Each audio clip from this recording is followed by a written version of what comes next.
Good morning everyone. दोस्तों आज है 10th ऑफ जून 2023 और हम लोग करेंगे द हिंदू न्यूज़पेपर के एनालिसिस। मेरा नाम है सितेंद्र चौधरी और फिर से आज हम लोग कुछ टॉपिक्स करने वाले हैं। कौन कौन से टॉपिक डिस्कशन करेंगे बार देख लेंगे हम लोग। तो इंडियन इकोनॉमी के बारे में हमारे चीफ इकोनॉमिक एडवाइजर ने कुछ कहा है कि भैया इंडिया आने वाले टाइम में किस तरह से प्रोग्रेस कर सकता है। ओवरऑल मोटे मोटे तौर पे इंडिया की प्रोग्रेस कैसे रह सकती है, तो उसके बारे में थोड़ा सा बात करेंगे।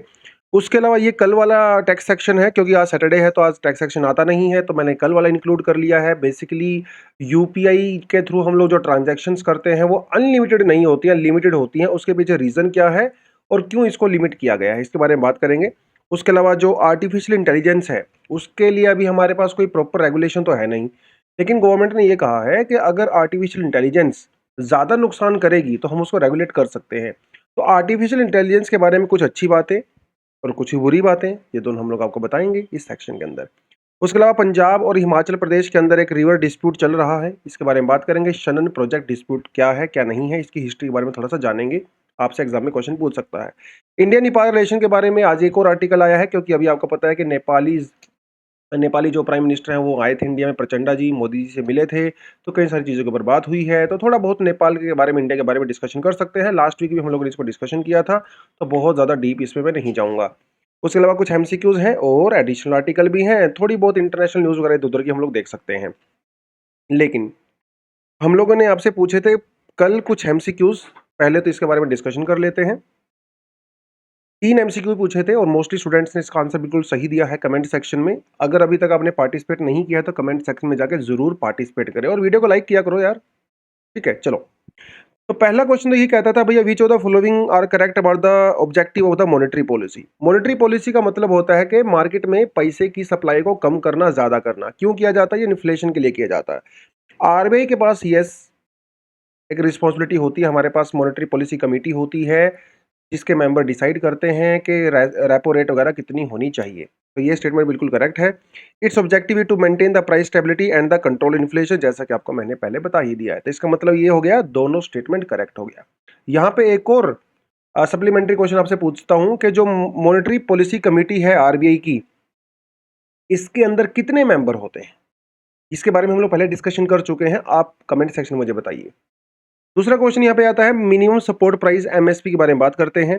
MSP is based on the calculation at least 1.5 times the cost of the production incurred by the farmers. MSP have no statutory backing. ये दोनों आंसर वैसे हमको कल मैं दे ही चुका था। कम से कम 1.5 टाइम्स ज़्यादा से हम लोग एमएसपी डिसाइड करते हैं प्रोडक्शन कॉस्ट का। मतलब ये मान के चलिए अगर एक हेक्टेयर के ऊपर 10,000 रुपये खर्चा आता है तो सरकार इंश्योर करती है कि फार्मर को वहाँ से 15,000 रुपये मिले। अरे भाई, फार्मर तभी तो आगे खेती करेगा ना। और इसका कोई स्टैट्यूटरी बैकिंग नहीं है, कोई कानून हमारे यहाँ पे बना हुआ नहीं है, और ये एक राइट है सिर्फ। और इसीलिए फार्म प्रोटेस्ट भी हुए थे। उनका कहना था कि भैया एमएसपी का आप लीगल राइट हमारे लिए ज़रूर बनाइए, क्योंकि जब आप किसी राइट को लीगल राइट बना देते हो, उसकी नॉन इम्प्लीमेंटेशन वाले केस में आप कोर्ट में जा सकते हो गवर्नमेंट के अगेंस्ट में। तो यहाँ पे भी दोनों स्टेटमेंट हमारी बिल्कुल करेक्ट हो जाती हैं। थर्ड क्वेश्चन हमारा है what factors contribute to the cyclone formation and the intensification. जो बिपरजॉय साइक्लोन आया हुआ है अरेबियन सी के अंदर, उसकी कॉन्टेक्स्ट में क्वेश्चन था। इसका आंसर हो जाता है low pressure warm ocean temperature.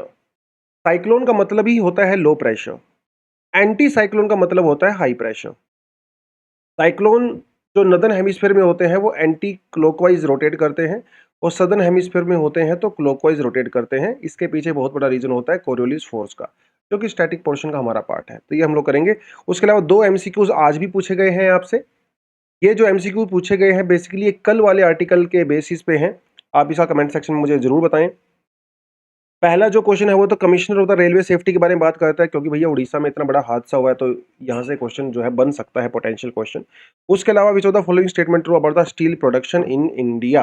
तो ये दोनों क्वेश्चन आपने पढ़ने हैं, कमेंट सेक्शन में इसका आंसर आपने देना है। चलिए जी, एक बार फ्रंट पेज में देख लेते हैं क्या हो रहा है। Economy on the auto pilot won't over heat for the years. पहले तो छोटी छोटी टर्म का मतलब क्या होता है।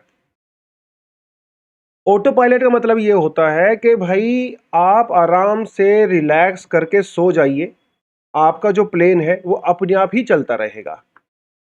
ऑटो पायलट जो हमारे प्लेन्स के अंदर होते हैं ना, वो 5-7 मिनट के लिए, 10 मिनट के लिए रेस्ट ले सकते हैं, प्लेन अपने आप ही चलता रहता है, उनको एक्स्ट्रा एफर्ट लेने की कोई रिक्वायरमेंट नहीं होती। इसका मतलब ही वही है। साहब का ये कहना है, हमारे इकोनॉमिक एडवाइजर का ये कहना है, अनंथा जी का, कि हमारी जो इकोनॉमी ना ऑटो पायलट मोड पे चल रही है। गवर्नमेंट ने अब तक जितने स्टेप लिए हैं वो मोर देन सफिशिएंट हैं। अगर अभी गवर्नमेंट कोई और स्टेप नहीं लेती है अगले 8-10 साल के लिए, तो भी हमारी इकोनॉमी 6.5 से लेके 7% तक अपने आप ही ग्रो करती रहेगी without taking any extra effort. ठीक है जी। मतलब कोई अब आप रिफॉर्म नहीं लोगे ना, तब भी आपकी इकोनॉमी चलती रहेगी 6.5 से लेके 7% तक, ऐसा इन्होंने कहा है। हाँ, एक दो चीजें आपको करनी पड़ सकती हैं, जैसे आप मार्केट रिफॉर्म करिए, स्किलिंग वगैरह करिए, वो थोड़ा आप कर सकते हैं। ऐसा ही कुछ कुछ चाइना में देखने को मिला था। चाइना ने की इकोनॉमी जब 1979 में ओपन अप हुई थी और 2008 तक, मतलब आप समझ ले अराउंड 30 ईयर्स, चाइना की इकोनॉमी ने 8%, 10%, 12% पे ग्रो किया है। इनका कहना है कि वो समय आ गया है जब हम भी इस तरह की ग्रोथ करें, और जो कोविड-19 का जो नेगेटिव इम्पैक्ट था वो ऑलरेडी हम लोग उससे बाहर निकल चुके हैं। हमारी इकोनॉमी ऑटो पायलट पे है, कुछ ना कुछ ऐसा होता रहेगा। इन्होंने एक दो चीजें यहाँ पे और बोली है, एक टर्म आपको देखने को मिलेगी, ओवर हीटिंग। ओवर हीटिंग का मतलब क्या होता है? ओवर हीटिंग का मतलब ये होता है कि भाई जब आपकी इकोनॉमी लगातार ग्रो कर रही होती है, तो एक टाइम ऐसा आता है जब ओवर हीटिंग हो जाती है, सैचुरेशन आ जाती है, और उसके बाद आपकी इकोनॉमी डाउनवर्ड जाना शुरू हो जाती है। मतलब आप इसे थोड़ा सा रिसेशन से भी देख सकते हो। ओवर हीटिंग का मतलब यह है कि भैया प्राइस बढ़ रहे हैं, इन्फ्लेशन बढ़ रही है, एम्प्लॉयमेंट भी बढ़ रही है, लोगों की इनकम भी बढ़ रही है, सब कुछ बढ़ रहा होता है। सरकार की टैक्स कलेक्शन भी इंक्रीज होती रहती है, सब कुछ ओवरहीट हो रहा है, एकदम बढ़िया चल रहा है सब कुछ। लोगों के पास काम है, इनकम बढ़ रही है, सैलरी इंक्रीज हो रही है, सब इंडस्ट्री मजे में है। एक टाइम होता है ओवरहीटिंग हो जाती है, उसके बाद आपकी इकोनॉमी डाउन जाती है, जैसे 2008 का क्राइसिस आया था। 2004, 5, 6, 7, वो 4-5 साल ऐसे थे ओवरहीटिंग वाले थे, पूरी दुनिया में बूम कर रही थी दुनिया की इकोनॉमी। तो इन्होंने कहा कि अभी ओवरहीटिंग वाली कोई चिंता है नहीं अपने को। 10 से 15 साल के बाद यूजुअली ओवरहीटिंग होता है। 2008 का क्राइसिस का इन्होंने नाम लिया है, लेकिन उन्होंने कहा कि अभी चिंता मत करो, इंडिया की इकोनॉमी ओवरहीटिंग होने वाली नहीं है, क्योंकि जिस तरह से स्टेप हम लोगों ने लिए हैं उसमें ओवरहीटिंग का चांस बनता नहीं है। In the last 30 years, whenever the Indian economy grew very strongly for 3 to 4 years, it used to run into the problems. Inflation will pick up, imports will go on। देखिए इन्होंने कहा है कि भाई अगर आप इंडिया की हिस्ट्री उठा के देखेंगे, इकोनॉमी की हिस्ट्री, तो इंडिया की इकोनॉमी हिस्ट्री में ऐसा हुआ है 3-4 साल तक अगर हमारी कंट्री अच्छा ग्रो करती है, उसके बाद अचानक से डाउन चली जाती है। क्यों चली जाती है? क्योंकि इन्फ्लेशन बढ़ जाता है, करेंसी की वैल्यू डाउन चली जाती है ना, और लोगों की जॉब्स जाना शुरू हो जाती हैं। वो एक इन्होंने एग्जांपल दिया, लेकिन इन्होंने कहा कि ऐसी कोई ज़रूरत नहीं है अभी, सब कुछ बढ़िया चल रहा है बेसिकली। तो सीधी बात है, अगर इकोनॉमिक एडवाइज़र है तो ऐसा कहेंगे ही, इसमें तो कोई डाउट ही नहीं है।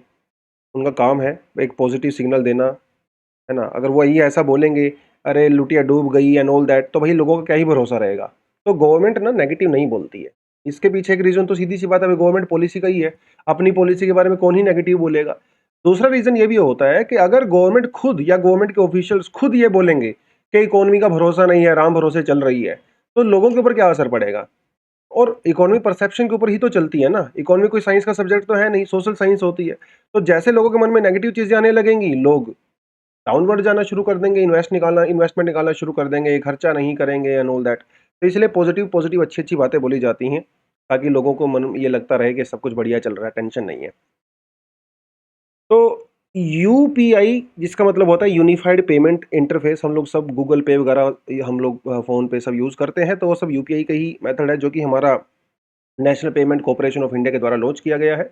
यूपीआई क्या है? ये एक रियल टाइम पेमेंट होती है। रियल टाइम मतलब आप अभी पेमेंट करो, तुरंत के तुरंत पेमेंट हो जाती है। ऐसा नहीं है कि आप अभी पेमेंट करोगे शाम को पेमेंट होता है, नहीं, वो रियल टाइम नहीं होता है, और ये मोबाइल बेस्ड एप्लीकेशन होता है। तो बेसिकली क्या है, लगातार हमारे देश में यूपीआई ट्रांजैक्शंस बढ़ रही हैं, और उसके साथ साथ फ्रॉड भी बढ़ रहे हैं। इनको सबको चेक करने के लिए कई सारी बैंकों ने, जैसे HDFC, SBI, axis bank, ICC bank वगैरह ने ये कहा है कि हम लोग यूपीआई ट्रांजैक्शंस को थोड़ा सा लिमिट करेंगे, अनलिमिटेड नहीं करेंगे। ऐसा उन्होंने बेसिकली यहाँ पे कहा है। तो एक तो ये कॉन्टेक्स्ट हो गया, न्यूज़ में ये इसीलिए है। अराउंड द क्लॉक मतलब 24 घंटे आप कभी भी पेमेंट कर सकते हो यूपीआई का यूज़ करके। और यूपीआई की एक और अच्छी बात ये है कि ये जो नॉर्मल ट्रांजैक्शंस होती थी पहले बैंकों में, उनसे थोड़ा सेफ है। क्योंकि इसमें आपको आईएमपीएस वगैरह मतलब सॉरी, जो आपका आईएफएससी कोड वगैरह होता है, कार्ड नंबर वगैरह को शेयर नहीं करना पड़ता। आप सीधा अपना पिन बताइए और आपका ट्रांजैक्शन हो जाता है। ये ट्रांजैक्शन पीपल टू पीपल भी होता है और पर्सन टू मर्चेंट भी होता है, मतलब दुकान वगैरह से सामान आपको खरीदना है तो वो खरीद सकते हो। तो सिंगल मोबाइल एप्लीकेशन से आप सभी जगह पे पेमेंट कर सकते हो। ओपन सिस्टम है भाई, है ना। आप गूगल पे से पेमेंट में पेटीएम में भी कर सकते हो, पेटीएम से जो है आप भारत पे में भी कर सकते हो, जहां आपका मन करे, टू फैक्टर ऑथेंटिफिकेशन से। लेकिन डेली लिमिट सेट क्यों की गई है? अभी ना डेली लिमिट दो तरह की है। एक लिमिट है जो कि एनपीएसआई के द्वारा सेट की गई है, दूसरी लिमिट जो बैंकों के द्वारा सेट की गई है। एनपीएसआई क्या कहता है? कहता है भैया आप दिन में 20 ट्रांजैक्शन कर सकते हो और एक दिन में आप 1 लाख रुपए के ट्रांजैक्शन कर सकते हो। या तो उसको एकदम करिए या फिर दिन में थोड़ा थोड़ा करके कर सकते हो। हाँ, कुछ स्पेसिफिक पर्पज के लिए लिमिट बढ़ा दी गई है। जैसे कैपिटल मार्केट में आपको इन्वेस्ट करना है ना, रेमिटेंस वगैरह मंगवाने हैं, इंश्योरेंस वगैरह के केस में 2 लाख की आप कर सकते हो। उसके अलावा जो जो application supported by the blocked amount है, इसमें आप जो है 5 लाख तक की कर सकते हो। ये होता क्या है एएसबीए? जैसे जैसे आप ये समझ लीजिए, जैसे जैसे पेटीएम है, पेटीएम ने अपना आईपीओ लॉन्च किया।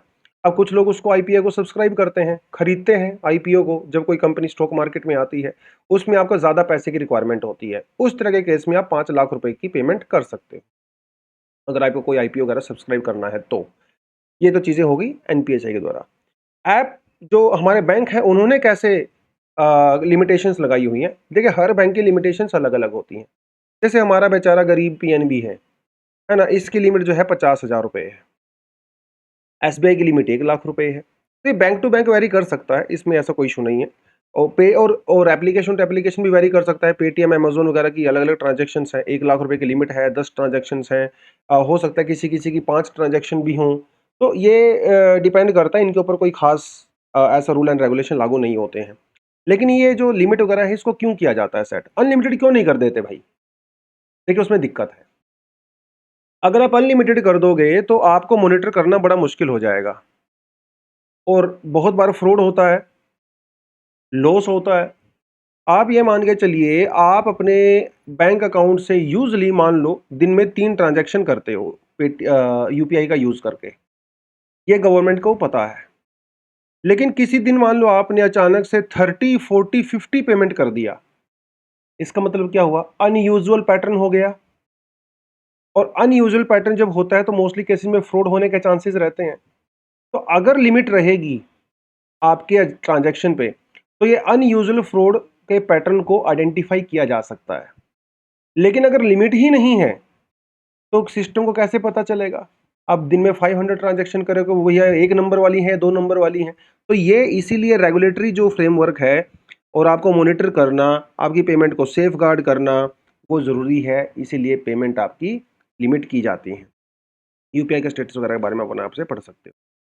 चलिए जी, गवर्नमेंट विल रेगुलेट एआई, आईआई मतलब artificial intelligence, if it brings harm to users, says Rajeev Chandrashekhar.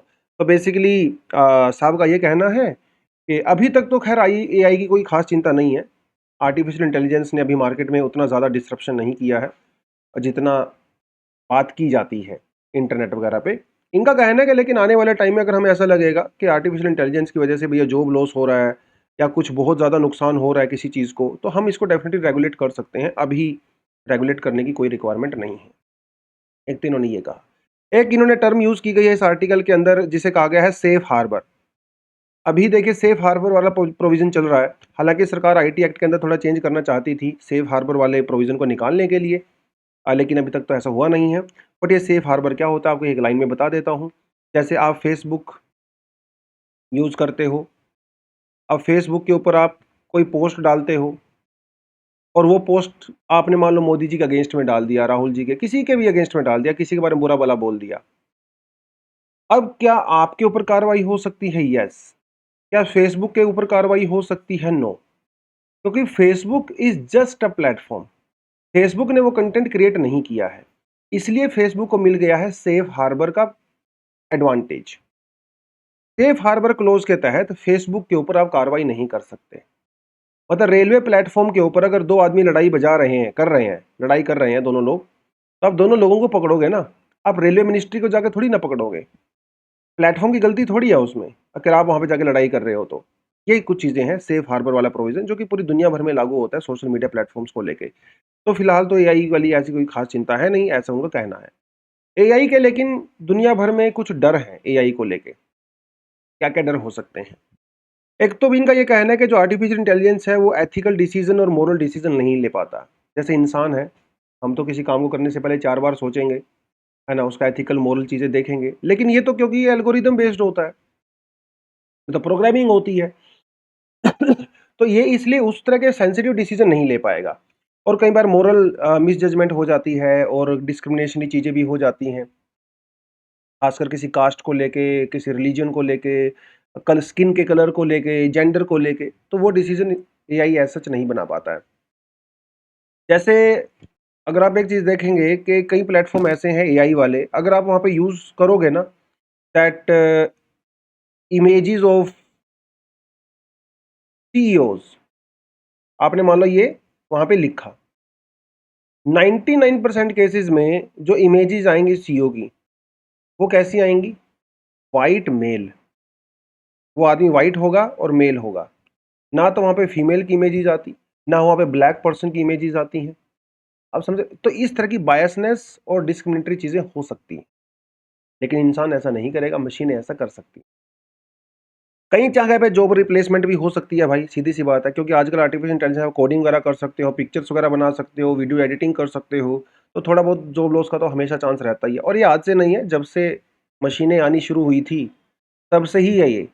जब से इंसान ने पहिया बनाया था, हुँ, हज़ारों साल पहले, तब से जॉब लॉस हो रही हैं, ठीक है? तो ये तो हमेशा चलेगा ही। कुछ जॉब्स डिसरप्ट होती हैं, कुछ नई जॉब्स क्रिएट होती हैं, ऑब्वियस सी बात है। पहले लोग हेलीकॉप्टर में चढ़कर कैमरे लगा के और फिर ड्रो ऊपर से शॉट लिया करते थे कैमरे का। आजकल तो ड्रोन से शॉट हो रहे हैं, तो जो बेचारे उनकी जॉब्स तो चली गई, है ना? जो पहले हेलीकॉप्टर में बैठे कैमरा लगाया करते थे, लेकिन कुछ जॉब्स क्रिएट भी तो हुई हैं। तो आईटी सेक्टर है, जब शुरुआत में कंप्यूटर आए तो कितने लोगों का जॉब लॉस हुआ होगा, लेकिन आज कंप्यूटर ने ही इतनी ज़्यादा जॉब्स क्रिएट कर दी हैं। तो ये चीज़ तो हमेशा रहेगा, खैर दोनों चीज़ें रहेंगी यहाँ पे। और आर्टिफिशियल इंटेलिजेंस के पास इंसानों की तरह अंडरस्टैंडिंग नहीं होती है, कॉमन सेंस नहीं होती है। ऑब्वियस सी बात है, एब्स्ट्रैक्ट रीजनिंग वगैरह वो नहीं कर सकते। छोटी-छोटी जो बिटवीन द लाइन्स होती हैं, उसको आप इंटरप्रेट नहीं कर सकते, है ना? मेटाफोर को आप नहीं समझ सकते, उस तरह की चीज़ें होती हैं। प्राइवेसी कंसर्न तो ऑफ कोर्स रहता ही है। आर्टिफिशियल इंटेलिजेंस को बेटर डिसीजन लेने के लिए आपकी डेटा को एक्सेस करना पड़ता है, तो प्राइवेसी कंसर्न हमेशा रहेगा।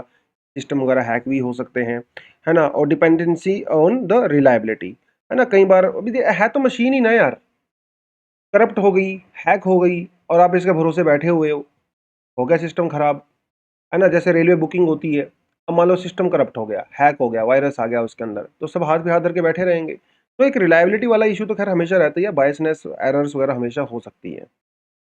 लेकिन आर्टिफिशियल इंटेलिजेंस के बेनिफिट भी बहुत सारे हैं, जैसे ऑटोमेशन एंड एफिशिएंसी।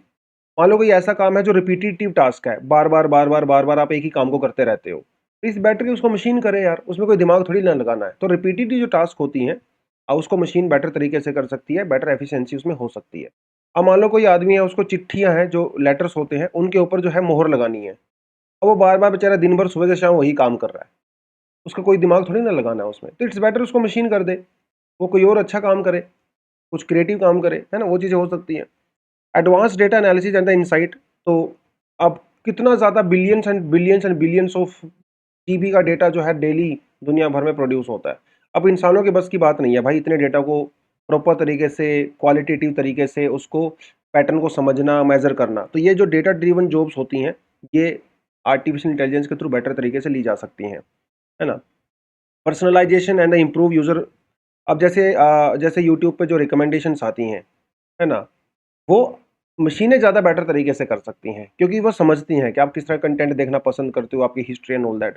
तो वो चीज़ जो टेलर कंटेंट, अब जो चीज़ें मुझे रिकमेंड होती हैं, वो आपको नहीं होती हैं। जो आपको होती हैं, आपके आपके फ्रेंड्स को नहीं होती हैं। तो टेलर मेड मतलब कस्टमाइज़ तरीके से कंटेंट जो है, वो बेटर तरीके से दिया जा सकता है उस यूज़र को। तो ये बड़ा अच्छा बेनिफिट होता है इसका। हेल्थ केयर में भी यस, डायग्नोसिस वगैरह जो होती हैं, वो बेटर तरीके से की जा सकती हैं। और क्योंकि हमारे पास डॉक्टर्स का स्टाफ वैसे भी कम है, एक्सपर्ट्स का, तो आर्टिफिशियल इंटेलिजेंस काफ़ी हेल्प कर सकता है वहाँ पे, है ना? और सेफ्टी और सिक्योरिटी के केस में भी ये जो है बहुत कुछ कर सकता है। वीडियो डिटेक्शन वगैरह, जो फेशियल डिटेक्शंस होती हैं, फ्रॉड डिटेक्शंस होती हैं, साइबर सिक्योरिटी वाले मामले में भी बहुत अच्छा काम ये यहाँ पे कर सकता है। देखिए, हज़ार्ड तो हैं ही, नो डाउट, लेकिन हज़ार्ड के साथ-साथ सेफ्टी भी होना भी ज़रूरी है। हज़ार्ड का मतलब होता है कि कोई भी ऐसी चीज़ जिसके अंदर नुकसान करने का पोटेंशियल होता है, वो सब हज़ार्ड होता है, ठीक है? और जितना ज़्यादा और हज़ार्ड होता है और हमारा सिस्टम वल्नरेबल होता है, इसलिए हमें अपने सिस्टम की सिक्योरिटी बढ़ाने की रिक्वायरमेंट है, वो भी टेक्नोलॉजी से होता है। तो टेक्नोलॉजी बेसिकली दो धारी तलवार है। टेक्नोलॉजी से फ्रॉड भी होने के चांसेस होते हैं और टेक्नोलॉजी से ही सेफ्टी के चांसेस भी होते हैं। तो ये आपको देखना पड़ेगा कि आप उसको किस तरह से इम्प्लीमेंट करते हो। ठीक है, चलिए नेक्स्ट आर्टिकल क्या आता है कि Himachal not to relent tussle with Punjab और the British era Shanan project set to escalate. देखिए हिमाचल के अंदर एक रिवर है जिसका नाम है उल रिवर।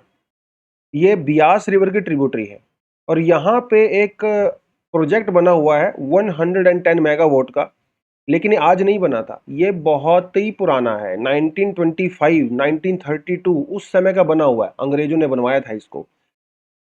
बात यह है कि ये बना हुआ हिमाचल में है, लेकिन इसको मैनेज पंजाब करता है। ठीक है, क्योंकि इसको पंजाब ने 99 ईयर के लिए लीज पे लिया था।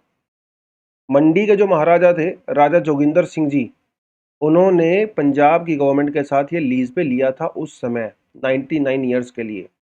और भाई 99 ईयर्स जल्दी ख़त्म होने वाले हैं, मार्च 2024 में ख़त्म हो जाएंगे। उसके बाद इस लीज़ का क्या होगा? क्या इसको हिमाचल एक्सटेंड करेगा? हिमाचल ने कहा भैया हम तो किसी मूड में नहीं हैं, हम इस लीज़ को एक्सटेंड नहीं करेंगे। पंजाब को इसमें इशू है, तो वो दोनों के बीच में इशू चल रहे हैं।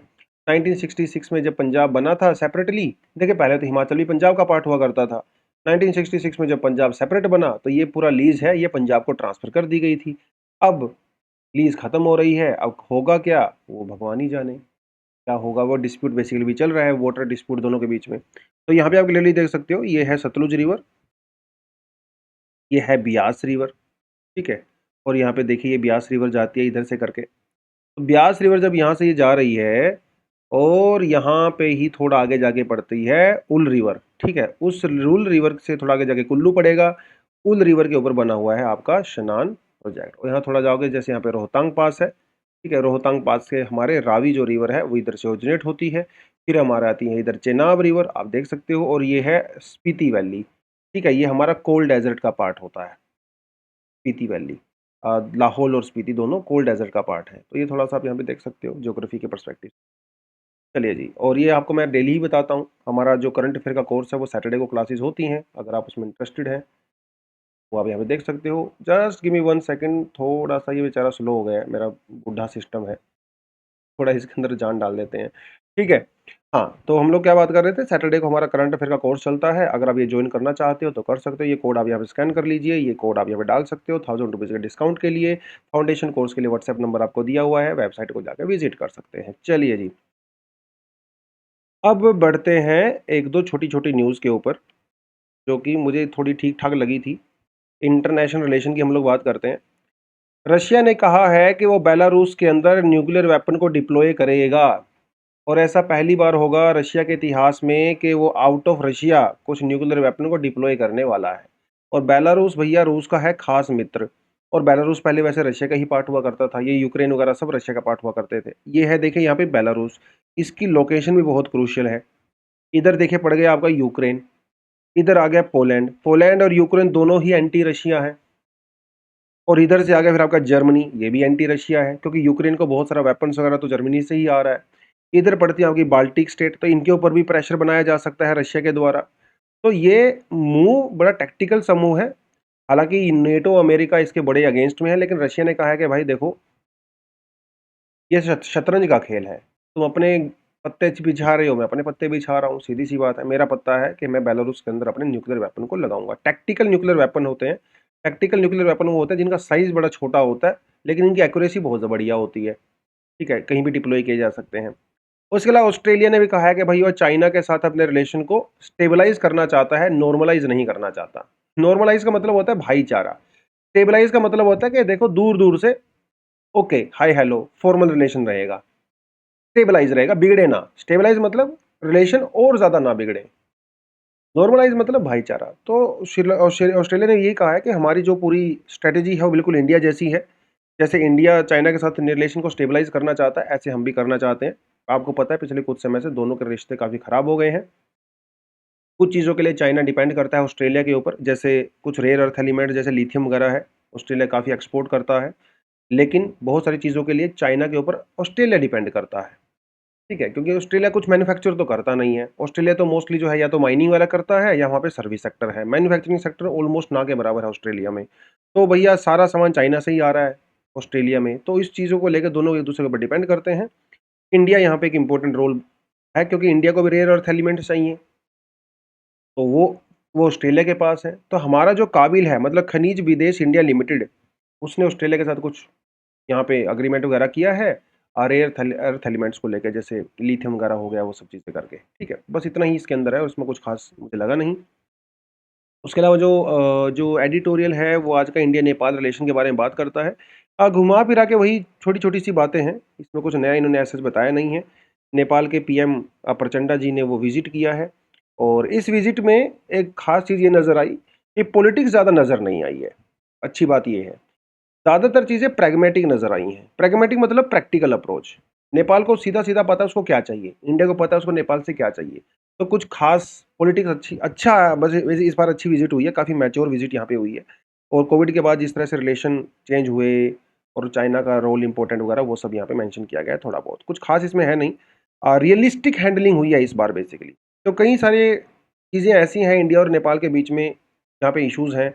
1950 ट्रीटी को लेके, काला पानी, बॉर्डर इश्यूज़ वगैरह वो सब करके, है ना?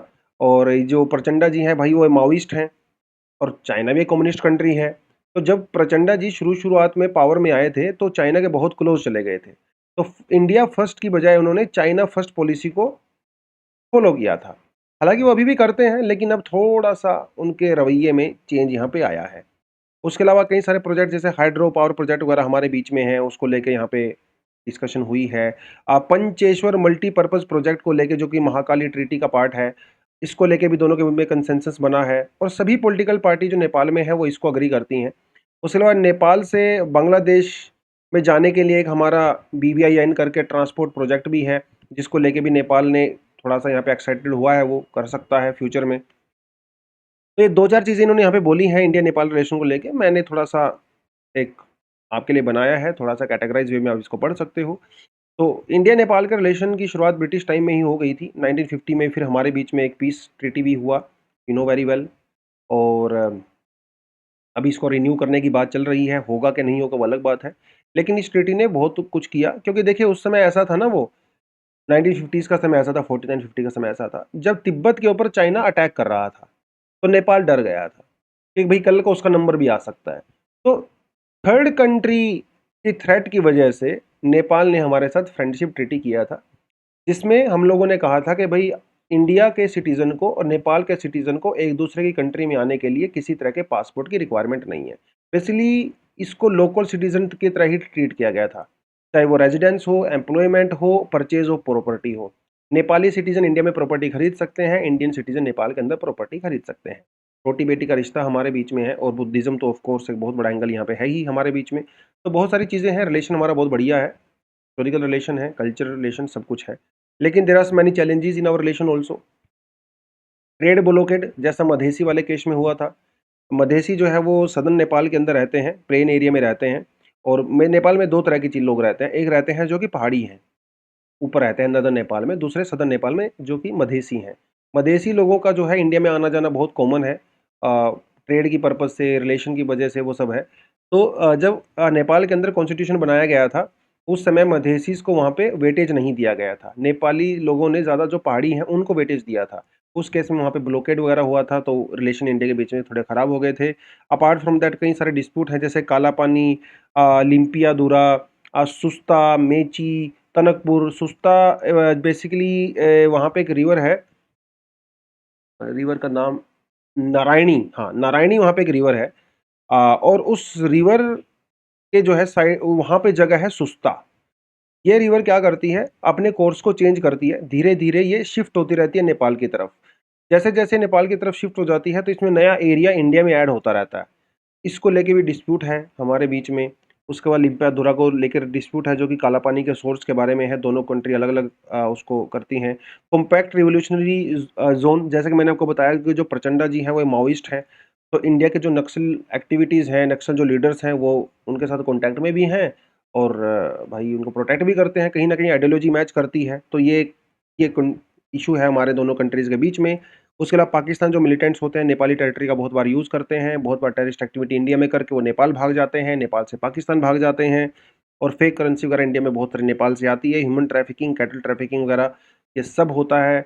और चाइना भी बहुत बड़ा एंगल यहाँ पे बनता ही है। चाइना ने तो कोविड के बाद से बहुत कुछ इन्वेस्ट किया है। इवन खासकर नेपाल में जो अर्थक्वेक आया था, उसके बाद मिलियंस ऑफ डॉलर्स नेपाल ने में इन्वेस्ट किए गए हैं चाइना के द्वारा। 750 मेगावाट का वेस्ट सेती डैम चाइना इसको बेसिकली फंड भी कर रहा है, उसको बना भी रहा है। तो ये कुछ चैलेंजेस हैं हमारे बीच में, लेकिन चैलेंजेस है तो सॉल्यूशन भी हम लोग कहीं न कहीं निकाल ही लेंगे। तो ये बनती है पूरी की पूरी आज की एनालिसिस।